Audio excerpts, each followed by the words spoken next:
Hola chicos, ¿cómo están? Espero que se encuentren bien. Con muchos he tenido contacto a través de la plataforma. Igualmente les mando un abrazo grande. Y nada, continuamos con nuestras clases y nuestro nuevo mundo de expresiones algebraicas. He visto varias de las actividades que mandaron y me he quedado muy contenta. Se nota que miraron el video de Toncho y Poncho, el video que hizo la profe, y pudieron exitosamente realizar la tarea. Bien, continuemos. Mejor dicho, comencemos. Algunas cosas para recordar de la clase anterior. Nosotros utilizaremos en matemática letras, en matemática y en otras asignaturas, vamos a utilizar letras para referirnos a números que no conocemos. Si vieron el video de Poncho y Poncho, el número, mejor dicho, la letra Z representaba la cantidad de dientes del abuelo.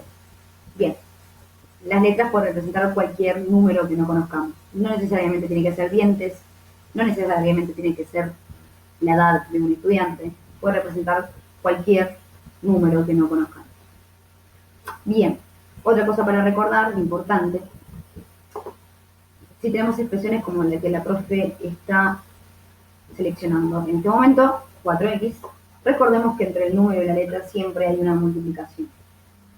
Por más que no la digamos a la hora de hablar, es decir, esto se lee 4x, entre 4 y la letra x hay una multiplicación. Directamente matemática para simplificar escritura y lenguaje no se menciona, pero se sabe que existe una multiplicación entre el número y la letra. Bien, comencemos a traducir, que esto me encanta. Vamos a agregar alguna cosita más respecto a la clase 1, pero no mucho. Vamos con el primer enunciado. Este primer enunciado es similar a lo que veníamos trabajando en la clase anterior, para entrar en calor un poquito. No estoy entrando en calor. Bien, dice, el triple de un número que no conocemos, menos 11. Vamos a traducir la primera parte del enunciado, el triple de un número que no conocemos. Como interviene un número que no conocemos, utilizaremos una letra para representar ese número. En este caso la profe eligió la letra A. Y como el enunciado menciona el triple de ese número, para calcular, recordemos, el triple de cualquier número, debemos multiplicarlo por 3. Por lo tanto, la expresión algebraica que representa la primera parte del enunciado va a ser 3A. Recordemos que entre el número y la letra hay una multiplicación, por más que la profe no ponga el puntito. Ahí lo estoy poniendo. Bien, vamos a sacar. Así se acostumbran a que ahí no va a haber puntitos, pero sí hay una multiplicación. Entonces, la parte que está subrayada de rosa del enunciado ya la tradujimos como 3A. Muy bien. Vamos a traducir lo que nos queda del enunciado, menos 11. Evidentemente, la traducción es muy sencilla.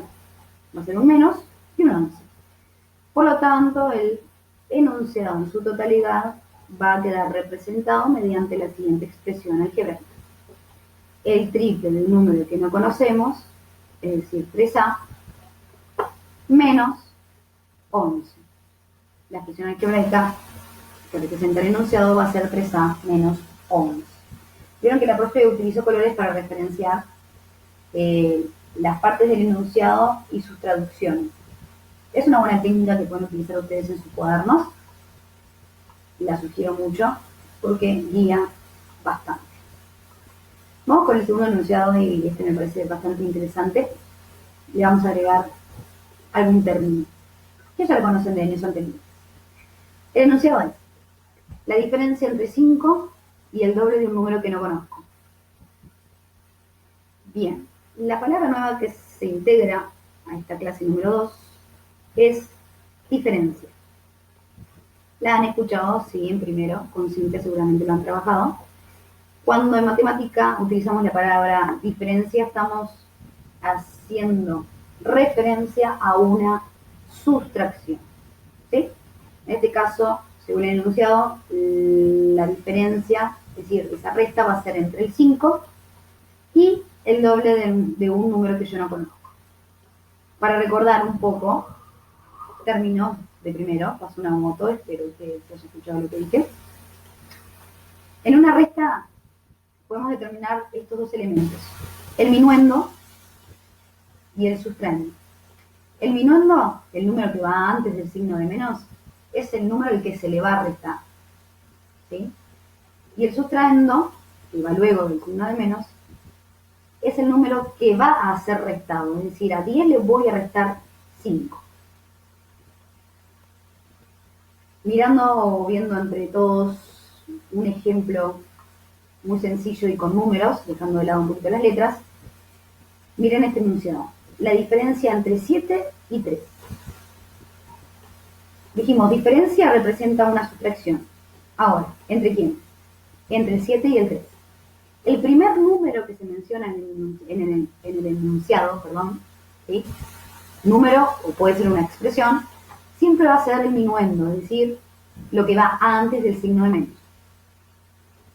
Y el sustraendo va a ser el segundo número o expresión que se nombra en el enunciado, en este caso 3, es decir, va a ser el número que se va a restar.